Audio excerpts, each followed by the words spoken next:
ಅದಕ್ಕೆ ಇನ್ನು ಇದೇ ಸಂದರ್ಭದಲ್ಲಿ ಡಿಸಿಎಂ ದೆಹಲಿಗೆ ಹೋಗಿದ್ದಾರೆ. ನೀವು ಏನಾದರೂ ಹೋಗ್ತೀರಾ ಸರ್ ಅನ್ನೋ ಪ್ರಶ್ನೆಗೆ ಕರೀದಿದ್ರೆ ನಾನು ಯಾಕೆ ಹೋಗ್ಲಿ ಅಂತ ಬೆಂಗಳೂರಿನಲ್ಲಿ ಸಿಎಂ ಸಿದ್ದರಾಮಯ್ಯ ಪ್ರತಿಕ್ರಿಯಿಸಿದ್ದಾರೆ. ಬಜೆಟ್ ಸಭೆ ಇದೆ, ಹೈಕಮಾಂಡ್ ಕರೆದ್ರು ಹೋಗ್ತೀನಿ ಅಂತ ಹೇಳಿದ್ದಾರೆ. ಕರೀದಿದ್ರೆ ನಾನು ಯಾಕೆ ಹೋಗ್ಲಿ, ಕರೆದ್ರು ಹೋಗ್ತೀನಿ ಅಂತ ಹೇಳಿದ್ದಾರೆ.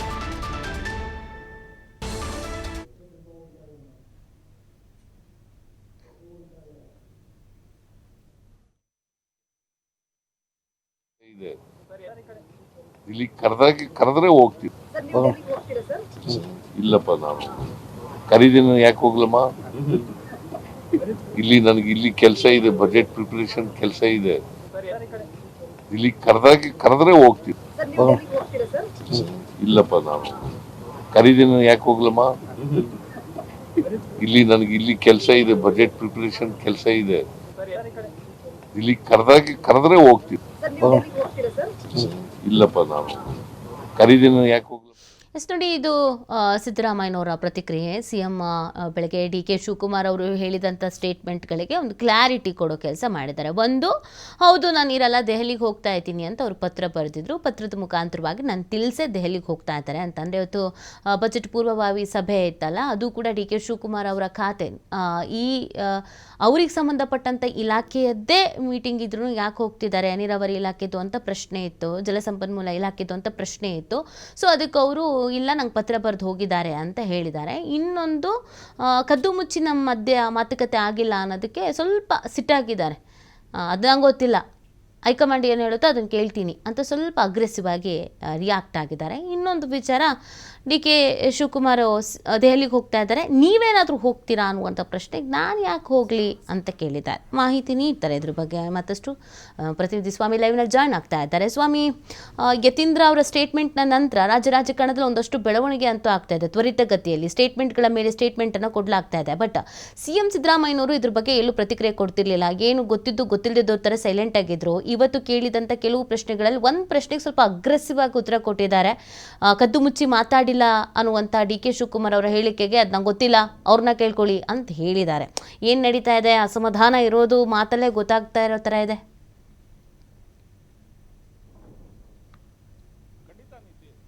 ಪವರ್ ಶೇರಿಂಗ್ ವಿಚಾರಕ್ಕೆ ಸಂಬಂಧಪಟ್ಟಂತೆ ಕಳೆದ ನವೆಂಬರ್ ಇಂದ ಕೂಡ ಕಾಂಗ್ರೆಸ್ ವಲಯದಲ್ಲಿ ಸಾಕಷ್ಟು ಚರ್ಚೆ ಆಗ್ತಾ ಇದೆ. ಒಂದು ರೀತಿ ಬಣ ಬಡಿದಾಟ ಕೂಡ ಹೆಚ್ಚಾಗ್ತಾ ಇರುವಂಥದ್ದು. ಯಾವಾಗ ಬೆಳಗಾವಿಯ ಚಳಿಗಾಲದ ಅಧಿವೇಶನ ಶುರುವಾಗ್ತಾ ಇತ್ತು, ಆ ಮೊದಲೇ ಸಿಎಂ ಸ್ಥಾನಕ್ಕೆ ಸಂಬಂಧಪಟ್ಟಂತೆ ಡಿ.ಸಿ.ಎಂ ಹಾಗೂ ಸಿಎಂ ನಡುವೆ ಸಾಕಷ್ಟು ಒಂದು ವಾಕ್ಸಮರ ಕೂಡ ನಡೆದಿತ್ತು. ಅಂದರೆ ಆ ಬಣಗಳ ನಡುವೆ ಒಂದು ವಾಕ್ಸಮರ, ಹೇಳಿಕೆಗಳು ಕೂಡ ನಡೆದಿತ್ತು. ಅಂದರೆ ಡಿ.ಸಿ.ಎಂ ಡಿ.ಕೆ. ಶಿವಕುಮಾರ್ ಅವರಿಗೆ ಅಧಿಕಾರ ಹಸ್ತಾಂತರ ಮಾಡಬೇಕು ಅನ್ನೋದು ಕೂಡ ಡಿ.ಸಿ.ಎಂ ಪರ ಇರುವಂತಹ ಶಾಸಕರು ಬಹಿರಂಗವಾಗಿ ಹೇಳಿಕೆ ಕೊಡ್ತಾ ಇದ್ರು. ಜೊತೆಗೆ ಸಿಎಂ ಸ್ಥಾನದಲ್ಲಿ ಸಿದ್ದರಾಮಯ್ಯನವ್ರನ್ನೇ ಯಾಕೆ ಮುಂದುವರಿಸಬೇಕು ಅನ್ನೋದು ಕೂಡ ಒಂದು ಸ್ಪಷ್ಟನೆಯನ್ನು ಅವರ ಆಪ್ತರಲ್ಲಿ ಗುರುತಿಸಿಕೊಂಡಿದ್ದಂತಹ ಸಚಿವರು, ಶಾಸಕರು ಕೊಡ್ತಾ ಇದ್ರು.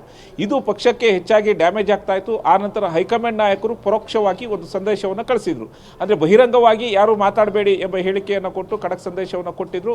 ಆದರೂ ಕೂಡ ಸಿಎಂ ಪವರ್ ಶೇರಿಂಗ್ ವಿಚಾರಕ್ಕೆ ಸಂಬಂಧಪಟ್ಟಂತೆ ಯಾವುದೂ ಕೂಡ ಬ್ರೇಕ್ ಬಿದ್ದಿರಲಿಲ್ಲ.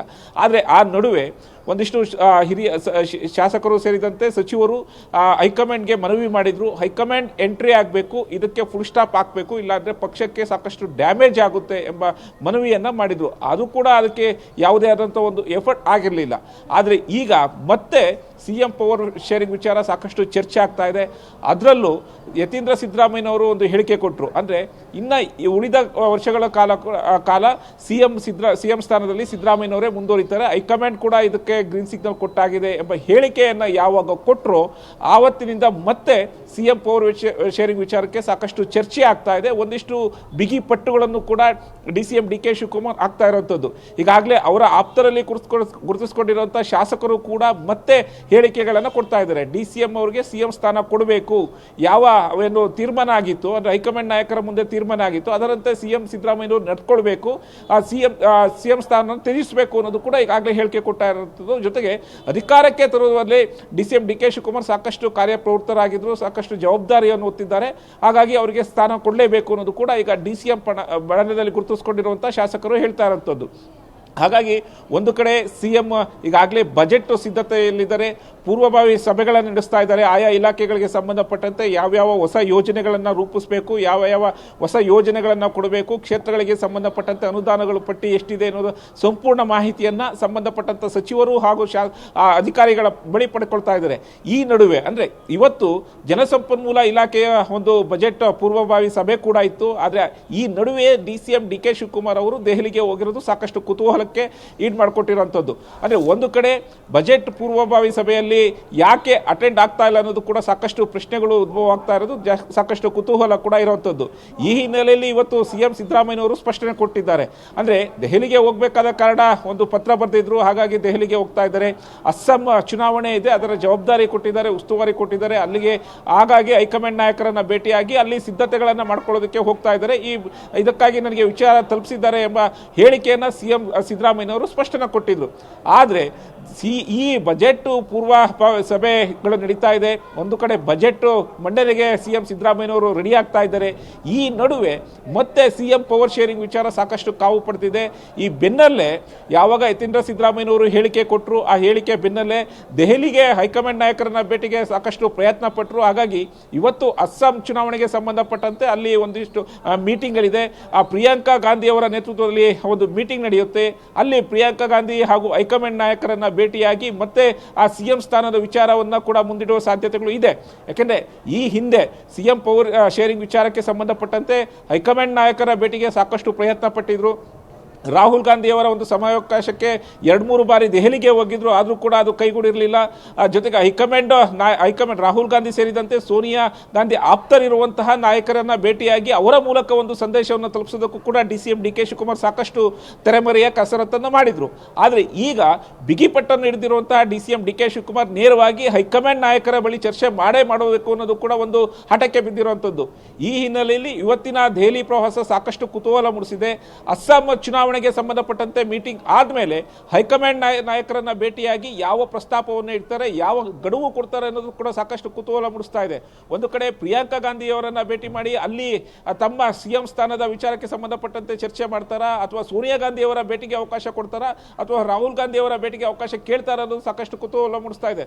ಒಟ್ಟಾರೆಯಾಗಿ ಬಜೆಟ್ ಪೂರ್ವ ಸಿದ್ಧತೆಯಲ್ಲಿರುವಂತಹ CM ಸಿದ್ದರಾಮಯ್ಯನವರು ಒಂದು ಕಡೆ ಆದ್ರೆ, ಮತ್ತೊಂದು ಕಡೆ CM DK ಶಿವಕುಮಾರ್ ದೆಹಲಿ ಪ್ರವಾಸ ಕೂಡ ಸಾಕಷ್ಟು ಕುತೂಹಲ ಮೂಡಿಸ್ತಿದೆ ನೀತಿ.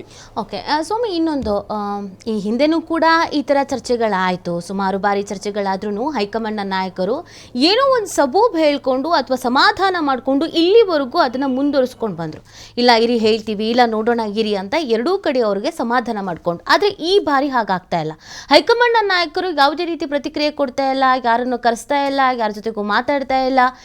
ಏನು ಹೇಳೋದಕ್ಕೆ ಹೊರಡ್ತಾ ಇದ್ದಾರೆ, ಏನು ಮಾಡೋದಕ್ಕೆ ಹೊರಡ್ತಾ ಇದ್ದಾರೆ, ಇದು ಯಾವ ಥರದ ಮೆಸೇಜ್ ಪಾಸ್ ಆಗ್ತಾ ಇದೆ? DK ಶಿವಕುಮಾರ್ ಅವರನ್ನ ಇಗ್ನೋರ್ ಮಾಡ್ತಾ ಇದ್ದಾರೋ, ಸಿದ್ದರಾಮಯ್ಯನವರು ಬೆನ್ನಿಗೆ ನಿಂತಿದ್ದೀವಿ ಅಂತ ಹೇಳ್ತಾ ಇದ್ದಾರೋ, ಹೈಕಮಾಂಡ್ ನಾಯಕರ ಈ ನಡೆ ಕಾರ್ಯಕರ್ತರನ್ನೂ ಸೇರಿಸಿ ರಾಜ್ಯದಲ್ಲಿ ಅದರ ಕನ್ಫ್ಯೂಷನ್ಸ್ ಕ್ರಿಯೇಟ್ ಮಾಡಿದೆ ಈ ಸಲ ಅಂತ? ಖಂಡಿತ ನೀತಿ. ಯಾಕೆಂದರೆ ಕಳೆದ ವರ್ಷ ನವೆಂಬರ್ನಲ್ಲಿ ಶುರುವಾದಂತಹ ಈ CM ಪವರ್ ಶೇರಿಂಗ್, ಅಂದರೆ CM ಕುರ್ಚಿಗೆ ಕಿತ್ತಾಟ ವಿಚಾರ ಇನ್ನೂ ಕೂಡ ಅದಕ್ಕೆ ಬ್ರೇಕ್ ಬಿದ್ದಿಲ್ಲ. ಹೈಕಮಾಂಡ್ ನಾಯಕರು ಯಾಕೆ ಎಂಟ್ರಿ ಆಗ್ತಾ ಇಲ್ಲ ಅನ್ನೋದು ಕೂಡ ಸಾಕಷ್ಟು ಕುತೂಹಲ ಮೂಡಿಸ್ತಾ ಇರೋಂಥದ್ದು. ಅಂದರೆ ಪದೇ ಪದೇ ಹೇಳಿಕೆಗಳಿಂದ ಪಕ್ಷಕ್ಕೆ ಸಾಕಷ್ಟು ಡ್ಯಾಮೇಜ್ ಆಗ್ತಾ ಇದೆ. ಒಂದು ಕಡೆ CM ವಲಯದಲ್ಲಿ ಗುರುತಿಸ್ಕೊಂಡಿರುವಂತಹ ಶಾಸಕರು, ಸಚಿವರು CM ಸಿದ್ದರಾಮಯ್ಯನವ್ರನ್ನೇ CM ಸ್ಥಾನದಲ್ಲಿ ಮುಂದುವರಿಸಬೇಕು ಎಂಬ ಹೇಳಿಕೆಯನ್ನು ಕೊಡ್ತಾ ಇರೋಂಥದ್ದು. ಜೊತೆಗೆ DCM ಬಣದಲ್ಲಿ ಗುರುತಿಸ್ಕೊಂಡಿರುವಂತಹ ಶಾಸಕರು CM DK ಶಿವಕುಮಾರ್ ಅವರಿಗೆ CM ಸ್ಥಾನ ಬಿಟ್ಕೊಡ್ಬೇಕು ಎಂಬ ಹೇಳಿಕೆ ಕೊಡ್ತಾ ಇರೋದು. ಈ ಹೇಳಿಕೆಗಳೇ ವಿಪಕ್ಷಗಳಿಗೆ ಆಹಾರ ಆಗ್ತಾ ಇದೆ. ಹಾಗಾಗಿ ಇದಕ್ಕೆ ಕಂಟ್ರೋಲ್ ಮಾಡಬೇಕು, ಡ್ಯಾಮೇಜ್ ಆಗ್ತಾ ಇದೆ, ಇದಕ್ಕೆಲ್ಲ ಸಂಪೂರ್ಣವಾಗಿ ಬ್ರೇಕ್ ಹಾಕಬೇಕು ಅನ್ನೋದು ಕೂಡ ಹೈಕಮಾಂಡ್ ನಾಯಕರಿಗೆ ಸಾಕಷ್ಟು ಶಾಸಕರು ಹಾಗೂ ಸಚಿವರು ಮನವಿ ಮಾಡಿಕೊಂಡಿದ್ದಾರೆ. ಹಲವು ಬಾರಿ AICC ಅಧ್ಯಕ್ಷರಾದಂಥ ಮಲ್ಲಿಕಾರ್ಜುನ ಖರ್ಗೆ ಅವರು ಖಡಕ್ಕಾಗಿ ಎಚ್ಚರಿಕೆಯನ್ನು ಕೊಟ್ಟಿದ್ದಾರೆ. ಅಂದರೆ ಎಲ್ಲರೂ ಕೂಡ ಬಾಯಿ ಮುಚ್ಕೊಂಡಿರಬೇಕು, ಯಾರು ಕೂಡ ಇದರ ಬಗ್ಗೆ ಚರ್ಚೆ ಮಾಡಬಾರ್ದು. ಹೈಕಮಾಂಡ್ ನಾವು ತೀರ್ಮಾನ ಮಾಡ್ತೀವಿ, ಯಾರಿಗೆ ಯಾವಾಗ ಅಧಿಕಾರ ಕೊಡಬೇಕು ಅನ್ನೋದು ಹೈಕಮಾಂಡ್ ತೀರ್ಮಾನ ಮಾಡುತ್ತೆ. ಹೈಕಮಾಂಡ್ ನಿರ್ಧಾರಕ್ಕೆ ನೀವೆಲ್ಲ ಬದ್ಧ ಆಗಿರಬೇಕು ಎಂಬ ಖಡಕ್ ಸಂದೇಶವನ್ನು ರಾಜ್ಯ ಕಾಂಗ್ರೆಸ್ ನಾಯಕರೇ ಕೊಟ್ಟಿದ್ರು. ಅದಾದ ಬಳಿಕ ಒಂದಿಷ್ಟು ದಿನಗಳ ಕಾಲ ಸೈಲೆಂಟ್ ಆಗಿದ್ರು. ಮತ್ತೆ ಈಗ CM ಪವರ್ ಶೇರಿಂಗ್ ವಿಚಾರಕ್ಕೆ ಸಾಕಷ್ಟು ಚರ್ಚೆ ಆಗ್ತಾ ಇದೆ, ಕಾವು ಪಡಿತಾ ಇರೋಂಥದ್ದು. ಹಾಗಾಗಿ ಒಂದು ಕಡೆ CM ಸಿದ್ದರಾಮಯ್ಯನವರು ಕೂಡ ನಾನು ಹೈಕಮಾಂಡ್ ನಾಯಕರ ಹೇಳಿಕೆಗೆ ಬದ್ಧವಾಗಿರ್ತೀನಿ, ಹೈಕಮಾಂಡ್ ನಾಯಕರ ತೀರ್ಮಾನಕ್ಕೆ ನಾನು ಬದ್ಧವಾಗಿರ್ತೀನಿ ಎಂಬ ಹೇಳಿಕೆಯನ್ನು ಕೊಟ್ಟಿರೋದು. ಜೊತೆಗೆ ಯಾವಾಗ ಬೆಳಗಾವಿಯಲ್ಲಿ ಚಳಿಗಾಲ ಅಧಿವೇಶನ ಶುರುವಾಯಿತು, ಆ ಶುರುವಾಗಕ್ಕೆ ಮೊದಲೇ DCM ಹಾಗೂ CM ಒಂದು ಸಭೆಗಳನ್ನು ಮಾಡ್ತಾರೆ. ಅಂದರೆ CM ಮನೆಗೆ DCM ಬಂದು ಒಂದು ಡಿನ್ನರ್ ಸಭೆಗೆ ಮೀಟಿಂಗ್ ಅನ್ನು ಮಾಡ್ತಾರೆ. ನಂತರ CM ಹೋಗಿ DK ಶಿವಕುಮಾರ್ ಅವರ ಮನೆಗೆ ಹೋಗ್ತಾರೆ, ಅಲ್ಲಿ ಬ್ರೇಕ್ಫಾಸ್ಟ್ ಮೀಟಿಂಗ್ ಅನ್ನು ಮಾಡ್ತಾರೆ. ಇಬ್ಬರು ನಾಯಕರು ಒಂದು ತೀರ್ಮಾನಕ್ಕೆ ಬಂದು ಎಲ್ಲವನ್ನು ಕೂಡ ಹೈಕಮಾಂಡ್ ಅಂಗಳಕ್ಕೆ ಬಿಟ್ಟಿದ್ದೀವಿ ಅಂತ ಹೇಳ್ತಾರೆ. ಅಲ್ಲಿಗೆ ಒಂದು ಬ್ರೇಕ್ ಬಿದ್ದಿತ್ತು, ಒಂದಿಷ್ಟು ಟೈಮ್ ತೆಗೆದುಕೊಳ್ಬೋದು, ಹೈಕಮಾಂಡ್ ನಾಯಕರು ಯಾವ ತೀರ್ಮಾನ ಮಾಡ್ತಾರೆ ಅನ್ನೋದು ಕೂಡ ಸಾಕಷ್ಟು ಒಂದು ಚರ್ಚೆ ಆಗ್ತಾ ಇತ್ತು. ಅಷ್ಟೆಲ್ಲ ಆದ್ರೂ ಬಳಿಕ ಇನ್ನೂ ಕೂಡ ಹೈಕಮಾಂಡ್ ನಾಯಕರು ಯಾವುದೇ ಒಂದು ತೀರ್ಮಾನಕ್ಕೆ ಬಂದಿಲ್ಲ. ಜೊತೆಗೆ ಈಗ ಪಂಚರಾಜ್ಯಗಳ ಚುನಾವಣೆ ಇದೆ, ಆ ಪಂಚರಾಜ್ಯಗಳ ಚುನಾವಣೆಗೆ ಸಂಬಂಧಪಟ್ಟಂತೆ ಹೈಕಮಾಂಡ್ ನಾಯಕರು ತಮ್ಮದೇ ಆದ ತಂತ್ರಗಳನ್ನು ಮಾಡ್ತಾ ಇದ್ದಾರೆ. ಅಂದರೆ ಪಂಚರಾಜ್ಯಗಳಲ್ಲಿ ಏನು ಅಸ್ಸಾಂ ಆಗ್ಬೋದು, ಕೇರಳ ಆಗ್ಬೋದು ಸೇರಿದಂತೆ ಪಶ್ಚಿಮ ಬಂಗಾಳದ ಒಂದು ಚುನಾವಣೆ ಇದೆ, ಆ ಚುನಾವಣೆಯಲ್ಲಿ ಗೆದ್ದು ತಮ್ಮ ಶಕ್ತಿ ಪ್ರದರ್ಶನ ಮಾಡಬೇಕು ಎಂಬ ವಿಚಾರವನ್ನು ಇಟ್ಕೊಂಡು ಈಗಾಗಲೇ ಕಾಂಗ್ರೆಸ್ ಹೈಕಮಾಂಡ್ ನಾಯಕರು ಸಾಕಷ್ಟು ತಂತ್ರಗಳನ್ನು ಹೆಣಿತಾ ಇದ್ದಾರೆ. ಈ ಹಿನ್ನೆಲೆಯಲ್ಲಿ DK ಶಿವಕುಮಾರ್ ಅವ್ರಿಗೂ ಕೂಡ ಅಸ್ಸಾಂನ ಒಂದು ಜವಾಬ್ದಾರಿಯನ್ನು ಕೊಟ್ಟಿದ್ದಾರೆ. ಆ ಜವಾಬ್ದಾರಿಯನ್ನು ಎಷ್ಟರ ಮಟ್ಟಿಗೆ ನಿರ್ವಹಿಸ್ತಾರೆ ಅನ್ನೋದು ಕೂಡ ಸಾಕಷ್ಟು ಕುತೂಹಲ ಮೂಡಿಸ್ತಾ ಇದೆ. ಹಾಗಾಗಿ ಜವಾಬ್ದಾರಿಯ ಜೊತೆಗೆ ಇಲ್ಲಿ ಹೈಕಮಾಂಡ್ ಜೊತೆಗೆ ಒಂದು ಏನು ತೀರ್ಮಾನ ಆಗಿತ್ತು ಅಂತ ಹೇಳ್ತಾ ಇದ್ದಾರೆ, ಆ ವಿಚಾರಕ್ಕೂ ಕೂಡ ಹೈಕಮಾಂಡ್ ನಾಯಕರು ಬದ್ಧರಾಗಿರಬೇಕು. ಜೊತೆಗೆ CM ಸಿದ್ದರಾಮಯ್ಯನವರು ಅವರ ಒಂದು ಹೇಳಿಕೆಗೆ ಬದ್ಧರಾಗಿರಬೇಕು ಅನ್ನೋದು ಕೂಡ ಪದೇ ಪದೇ ಹೇಳಿಕೆ ಕೊಡ್ತಾ ಇದ್ದಾರೆ. ಜೊತೆಗೆ DCM DK ಶಿವಕುಮಾರ್ ಅವರು ಒಂದು ವಿಚಾರವನ್ನು ಕೂಡ ಹೇಳಿದ್ರು, ಎಲ್ಲವೂ ಕೂಡ ಹೈಕಮಾಂಡ್ ನಾಯಕರ ಮುಂದೆ ತೀರ್ಮಾನ ಆಗಿದೆ, ಹಾಗಾಗಿ ನಾವು ಕದ್ದು ಮುಚ್ಚಿ ಮಾತಾಡಿಲ್ಲ ಎಂಬ ಹೇಳಿಕೆಯನ್ನು ಕೊಟ್ಟಿರುವಂಥದ್ದು, ಅಂದರೆ ನೇರವಾಗಿ ಅಸಮಾಧಾನ ಹೊರಹಾಕಿರುವಂಥದ್ದು. ಈ ಹಿನ್ನೆಲೆಯಲ್ಲಿ ಇವತ್ತು ಹೈಕಮಾಂಡ್ ನಾಯಕರನ್ನ ಭೇಟಿಯಾಗಿ ಯಾವ ವಿಚಾರಗಳನ್ನು ಮುಂದಿಡ್ತಾರೆ, CM ಪವರ್ ಶೇರಿಂಗ್ ವಿಚಾರಕ್ಕೆ ಸ್ಥಾನಕ್ಕೆ ಸಂಬಂಧಪಟ್ಟಂತೆ ಯಾವ ರೀತಿ ಒಂದು ಬಿಗಿ ಪಟ್ಟನ್ನು ಹಾಕ್ತಾರೆ ಅನ್ನೋದು ಕೂಡ ಕಾದು ನೋಡಬೇಕಾಗಿರುವಂಥದ್ದು ನೀತಿ. ಓಕೆ, ಥ್ಯಾಂಕ್ ಯು ಸ್ವಾಮಿ ತಮ್ಮ ಡೀಟೇಲ್ಸ್ಗೆ.